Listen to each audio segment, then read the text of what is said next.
Hey, so I finally communicated to my neurologist about some symptoms that I've been noticing.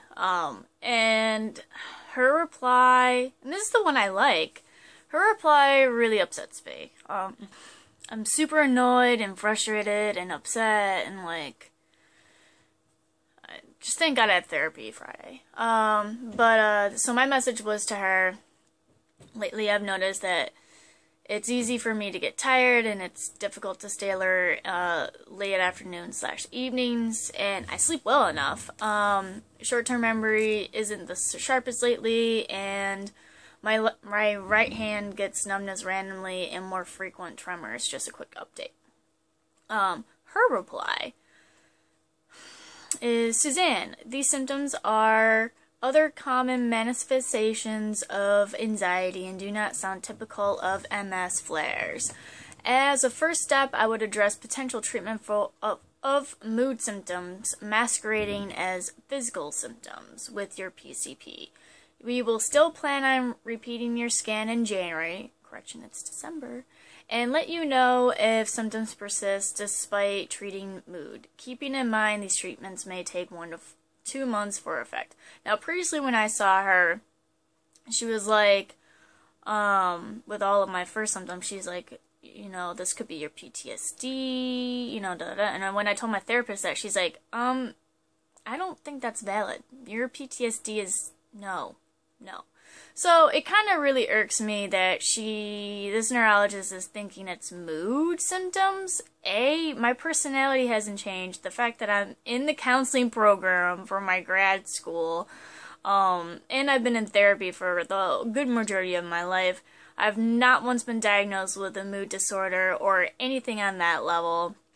I do have anxiety that is associated to my PTSD, which has been fine for the last X, Y, and Z years, so I don't really understand this. Also kind of irks me, she was like very MS related, so I just kind of wrote her a reply saying that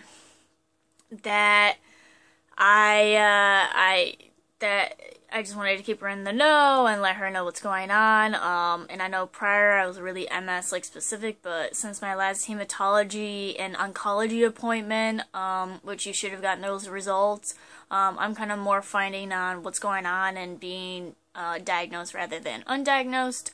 I'll definitely let my therapist know about this stuff. I'm actually hoping on Friday if I can, I know my therapist will be green light, she will be fine talking to this doctor, but I'm going to give her the go-ahead to talk to this doctor and let that doctor know that all of my physical symptoms are not related to anything psychologically, and which reminds me I need to go.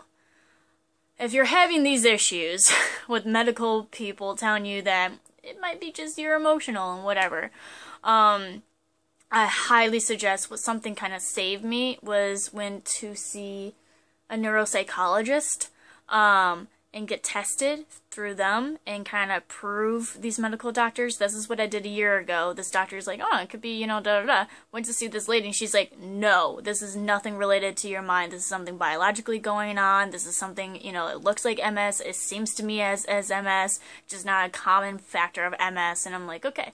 So it's really annoying. I'm just really frustrated. The feelings that kind of erupted in me was I'm so sick of being undiagnosed. I'm so sick of being unquote in an illness. I'm so sick of I don't know, this kind of discourages me telling her what's going on, even though I will still continue talking about what I'm going through. But it's definitely very frustrating. I feel especially you know when my fucking MRI is. It's in December, not in January. Why are you saying it's in January?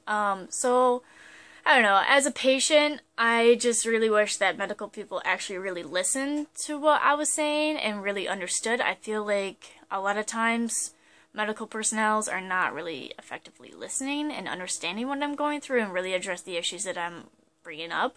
For one thing, yeah, being tired and stuff could be related to depression and anxiety, but how are you gonna, how my right hand's getting numb and I get tremors, how is that related to anxiety? And for one thing, my anxiety's never affected me in that way. Everything is visually. Like, I don't even understand why a mood disorder would make me have my hand tingle and be numb all the time. It doesn't make any sense.